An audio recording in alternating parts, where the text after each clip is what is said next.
आंदोलन का 70वां दिन है और ये इसलिए जरूरी है क्योंकि 70 दिन से इस कपकपाती सर्दी में खुले आसमान के नीचे इस देश का किसान अपने हक की लड़ाई लड़ रहा है और वो लड़ाई बड़ी शिद्दत से लड़ रहा है। वो लड़ाई लाख गालियां, लाख आक्षेप सुनने के बाद भी पूर्ण शांतिपूर्ण तरीके से, गांधीवादी तरीके से अपने संवैधानिक हकों का निर्वाह करते हुए लड़ रहा है। कभी कभी तो बिस्तर भी बारिश से गीला हो गया, आंसू गैस के गोले छोड़े गए, वाटर कैनन चलाए गए, लेकिन किसान 70 दिन से डटे हुए हैं। और वो वहां पर क्यों हैं, ये देश को समझना एक बार फिर से जरूरी है। वो वहां पर इसलिए हैं क्योंकि मोदी सरकार ने और खट्टर सरकार ने राष्ट्रीय राजमार्ग खुदवा दिए, जो कि अपने आप में anti government, anti India, anti national movement है। ये अपने आप में एक एंटी नेशनल मूव है। राष्ट्रीय राजमार्ग खुदवाकर, ट्रेंचेस बनवाकर, उसमें बालू, मिट्टी, तार भराकर किसी तरह से किसानों को वहीं रोकने का काम कर दिया गया। उन्होंने क्या क्या नहीं सुना। उनको पाकिस्तानी एजेंट कहा गया, चीनी एजेंट कहा गया, खालिस्तानी कहा गया, टुकड़े टुकड़े गैंग कहा गया, नक्सलवादी, माओवादी, सब कुछ कहा गया। और सच तो यह है कि ये भाजपा के बेहुदे प्रवक्ताओं ने ही नहीं, ये भाजपा के मंत्रियों तक ने उन्हें कहा। लेकिन वो लोग डटे रहे वहां पर, वो लोग शांति से प्रदर्शन करते रहे वहां पर। उनके आंसुओं तक का मजाक उड़ाया गया। आंसू तो हमारे देश की संस्कृति है और जब मोदी जी पार्लियामेंट में रोए थे तो देश ने सहानुभूति से अपना हाथ उठाया था। जब योगी जी अपने मुकदमे वापस कराने के लिए फपक कर सदन में रोए थे तो सदन उनके साथ खड़ा हो गया था। और आज जब एक किसान की आंखों से आंसू छलकते हैं तो भाजपा के लोग और पाषाण हृदय के ये मंत्री उनका मजाक बनाते हैं। लेकिन उस सब के बाद भी एक सवाल आज भी 26 जनवरी के 5 दिन बाद भी आज सवाल बार बार ये उठता है कि जो उपद्रव हुआ उसके लिए जिम्मेदार कौन है। उसके लिए जो लोग जिम्मेदार हैं, जिनके साक्ष्य सामने आ गए, जिनके प्रूफ सामने आ गए, चाहे वो दीप सिद्धू हो, चाहे वो लाखा हो, जो लोग हैं वो 120 घंटे बाद भी आजाद घूम रहे हैं, उनको पुलिस पकड़ नहीं पा रही है। तो बिल्कुल साफ है कि कहीं पुलिस और प्रशासन पूरी तरह से उन लोगों के साथ मिला हुआ है। क्योंकि मेरा अपना मानना है कि अगर एक थाने की पुलिस चाह जाए तो मंदिर के बाहर की चप्पल चोरी नहीं होती है, ये तो लाल किले की प्राचीर पर जाकर उपद्रव करने की बात है। और इस पर सवाल उठ रहे हैं। सवाल आपने देखा है कि कैसे एक्स नेवी के जो प्रमुख हैं उन्होंने एक चिट्ठी लिखकर प्रेसिडेंट ऑफ इंडिया को, एल रामदास साहब ने एक चिट्ठी लिखी है प्रेसिडेंट ऑफ इंडिया को, और उन्होंने सवाल उठाया है कि कैसे ये उपद्रवी घुस गए लाल किले में इतने सुरक्षा के बंदोबस्त के बाद भी। और जरूरी है समझना कि ये तभी घुस सकते हैं जब पुलिस और प्रशासन इनको घुसने दे। ये सवाल रहेगा कि ये साजिश किसकी थी रची हुई कि किसानों को बदनाम किया जाए और इन लोगों को लाल किले पर पहुंचकर उपद्रव मचाने दिया जाए। और हां, जो लोग हमसे बेतुके सवाल करते हैं उनका मैं जवाब जरूर दूंगी। हमें बहुत दुख है कि हमारे पुलिसकर्मी घायल हुए, हमें बहुत दुख है कि उपद्रव में कुछ लोगों को शारीरिक क्षति पहुंची। लेकिन हम यह भी पूछते हैं कि आखिर किसके इशारे पर, किसके चलते इन पुलिस कर्मियों को एक फॉर्डर ऑफ द कैनन जिसको कहते हैं, जोखिम के मुंह में डालना आखिर किसके कहने पर हुआ? क्या हमारे देश के सुरक्षा कर्मी राजनीतिक प्रतिद्वंदियों से निपटने के लिए एक चारा मात्र बन जाएंगे? ये सवाल हम जरूर उठाएंगे और ये सवाल उठाना जरूरी है। हमारी पूरी सहानुभूति उन पुलिसकर्मियों के साथ है जो घायल हुए, जो आज अस्पताल में है। लेकिन उनके साथ ऐसा क्यों हुआ? और मैं एक बात, बहुत बड़ी बात कहूंगी, वो क्यों निहत्थे थे? बार बार ऐसा होता है, गलवान में हमारे सैनिक निहत्थे थे, वो क्यों निहत्थे थे? यहां पर वो क्यों निहत्थे थे और किसके इशारे पर यह सब हुआ, यह जरूर पूछा जाएगा। तो जब सरकार ही षड्यंत्रकारी बन जाती है और सरकार षड्यंत्रकारी और सरकार की जो दूरी है उसको मिटा देती है और जो सच दिखाते हैं उसके पीछे पड़ जाती है, जो सच दिखाते हैं उनका दमन करती है, तो हम न्याय की उम्मीद किससे करें? आप देखिए क्या हुआ है। एक यंग पत्रकार, और मैं जरूर एक कभी और भी इसके एग्जाम्पल्स दूंगी।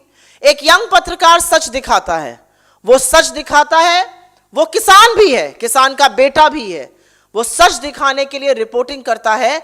और क्योंकि वो भाजपा के गुंडों का पर्दाफाश करता है वहां पर रहकर, उसको पुलिस आकर उठा ले जाती है, पुलिस आकर उठा ले जाती है। उसकी पत्नी को कल शाम की गिरफ्तारी के बाद आज सुबह 10 बजे तक एफआईआर की कॉपी नहीं दी जाती है। और आज सुनिए अब षड्यंत्र, आज आयोग कहता है 2 बजे उसकी पेशी होगी, उसका डिफेंस लॉयर वहां पहुंचता नहीं है, बचाव पक्ष का वकील वहां पहुंचता नहीं है और उसको कोर्ट में पेश कर दिया जाता है, उसको जेल भेज देता है कोर्ट। यह कैसा षड्यंत्र है? क्या सच दिखाने की, क्या सच बोलने की इस देश में इतनी बड़ी कीमत चुकानी पड़ेगी? यह किस तरह का दमन है?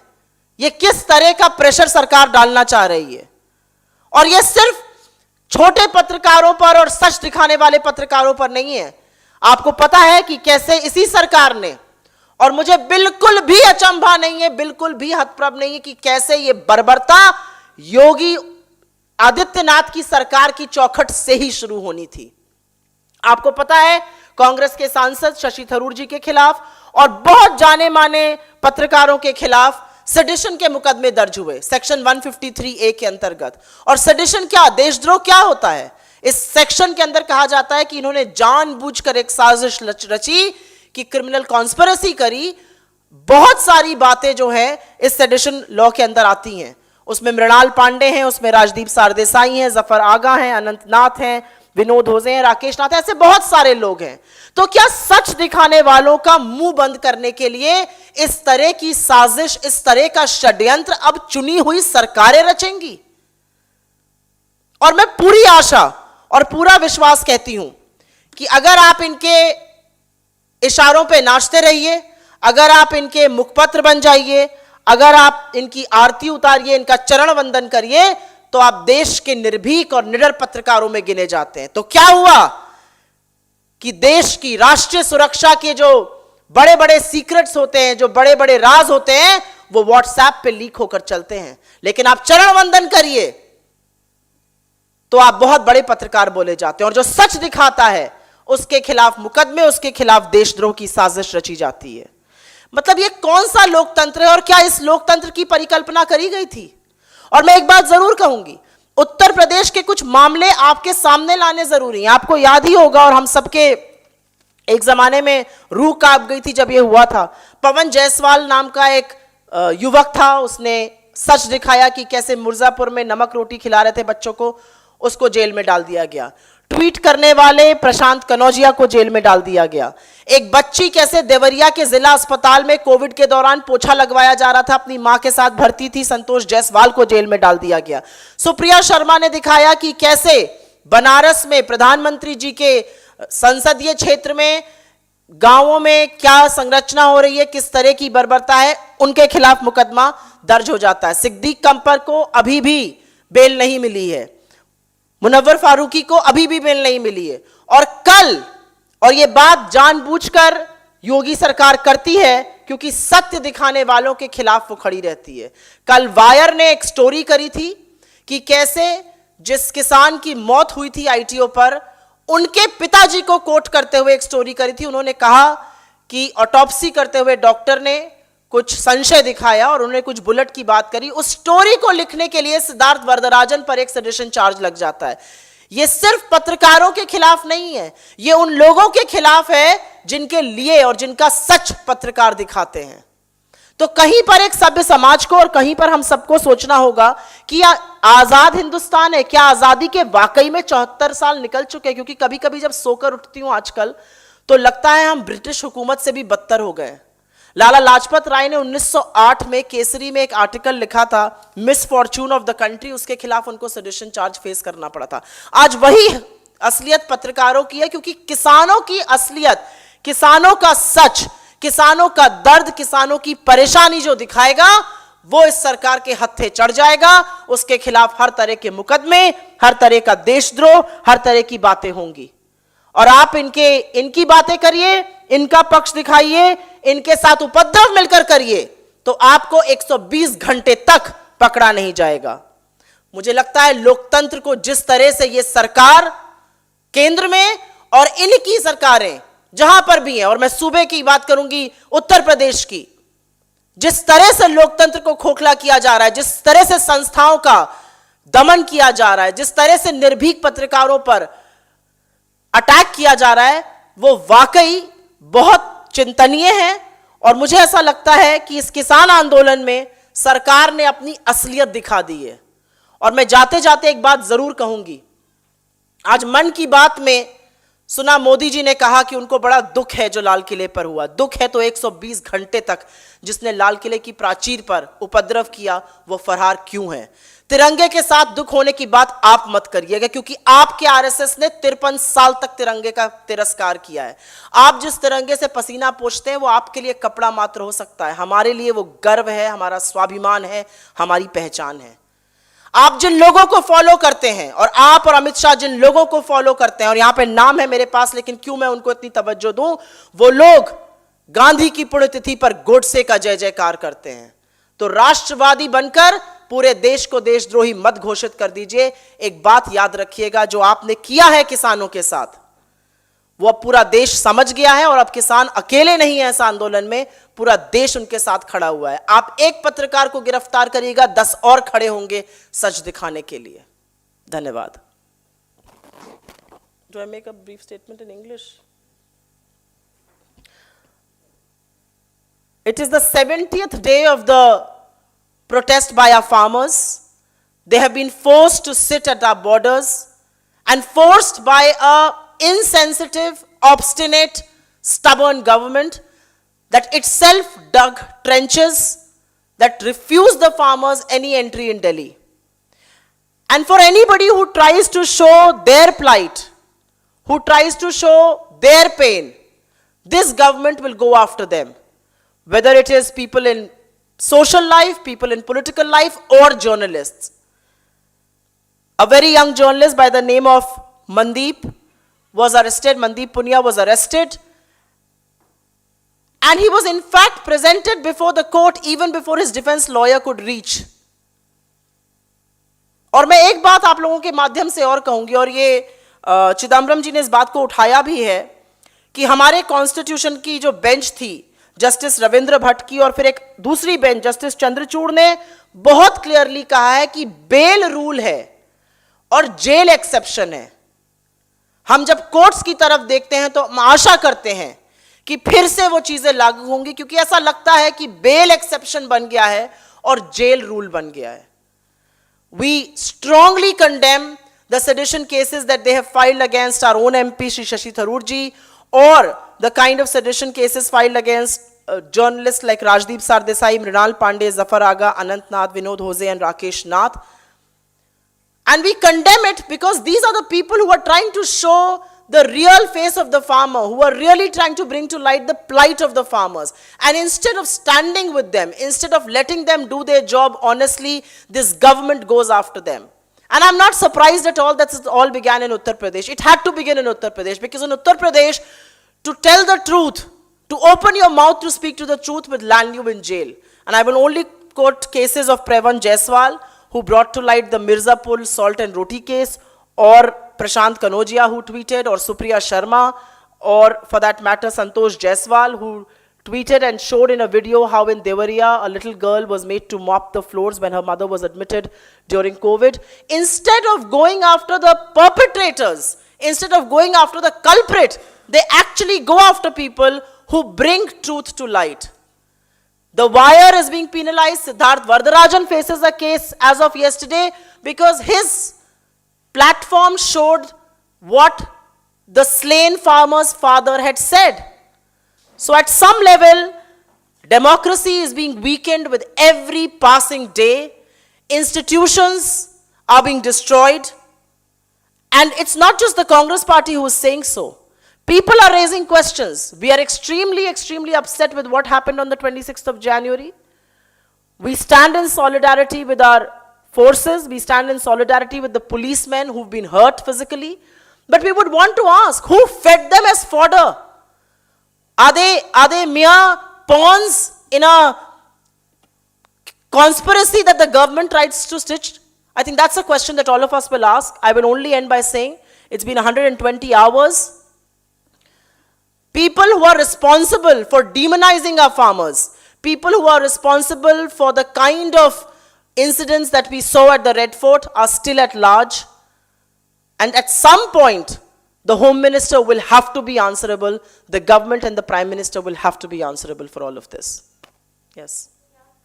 Sure. Ma'am, on one hand, of course, the farmers have been telling that they have adapted all constitutional ways to protest so far. But we have been coming from various borders, and recently we have seen confrontation between the locals and the farmers. And the reasons they have been telling us while we were reporting that it is also about the road, commuting, and our business purpose. And hence, we are just not about the farmers, it is also about us using the road, it belongs to everyone. What do you want to say about the latest confrontation? Sure. I'm glad you asked me that question. I will answer it both in Hindi and in English. I'll take Hindi first.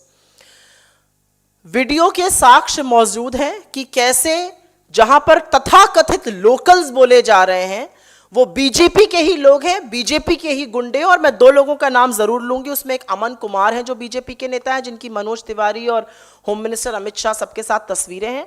और एक तो BJP के निर्वाचित MLA Loni के नंदकिशोर गुर्जर हैं जो पथराव कराते दिखे गए हैं। दुख की बात यह है कि ये जो तथाकथित लोकल्स हैं, जो एक्चुअली बीजेपी के भेजे हुए गुंडे, बीजेपी के नेतागण हैं, वो खड़े होकर पथराव करते हैं और पुलिस तमाशबीन रहती है। तो कहीं पर जो दुष्कर्म कर रही है सरकार कि लोकल्स के नाम पर जो करा रही है वो बिल्कुल भी लोकल्स नहीं है। और सरकार तो इसका समाधान एक दिन में कर सकती है। किसान तो कभी बैठना ही नहीं चाहता था बॉर्डर पर, किसान तो कभी कहता ही नहीं था कि मैं बॉर्डर पर बैठ के प्रदर्शन करूंगा। वो तो शांतिपूर्ण ढंग से रामलीला ग्राउंड आके प्रदर्शन करना चाह रहे थे। किसने रास्ते खुदवा दिए? किसने किसानों को वहां रोक दिया? किसने तारबंदी करा दी? किसने वहां पर बालू और मिट्टी भरवा दी रास्ते खुदवा कर? और अगर सच बताना देशद्रोह है तो सबसे बड़ा देशद्रोह तो राष्ट्रीय संपत्ति का विनाश करना भी है, जिसमें मोदी जी, अमित शाह जी और खट्टर जी पूरी तरह से संलग्न हैं। It is indeed unfortunate that in the name of locals, we have repeatedly seen, and there are various video proofs that now show that it is the BJP leaders, it is the BJP MLAs like Nandkishore Gurjar and BJP leaders like Aman Kumar who have actually taken people there, who are instigating the farmers. They are actually pelting stones, they are attacking the farmers. And truth be told, the police is just being a silent bystander, a mute spectator. To us, that is unacceptable. We should stop demonizing the farmers because this is being done at the behest of the BJP by their very own people. And the farmers are not blocking the way. The farmers want to very peacefully come and protest at Ramlila ground. It is the government that has blocked the way. It is the government that has dug up the trenches. And my own personal experience, I crossed that way for an emergency about 20 days back. And truth be told, the farmers were the ones who were actually opening the way for the common people. It was the government that was causing all kinds of obstacles. Done? Sure. Ma'am, a certain overseer made a statement while he's saying that we condemn what has happened on the 26th of January, but we cannot remember a few instances which are significant as to how police were brutalized in Delhi outside Rakabganj, or isn't it shameful when the Babri Masjid has happened? So how are they continuously forgetting these instances while we understand that 26th January is so much talked about? I don't hold a brief for Mr. Owaisi. I will only say that if my memory serves me right, he has always used opportunities like these to score political brownie points. This is not the time to do so. This is not the time for political tutu meme and political mudslinging. What happened on the 26th is unfortunate. We stand in solidarity with the police forces who were attacked, who've been hurt. But we also stand in solidarity with the farmers who became, I hate to say this, who were served as cannon for government's criminal conspiracy. And if the government is at all serious about probing what happened on the 26th of January, I fail to understand, has Delhi police become so ineptitude and so, if I may say, lack of courage on their part that they have not been able to catch the main perpetrators. Instead of talking about what happened before and after, let us stand in solidarity with the farmers. They need all our support, and I think the nation solidly stands with them.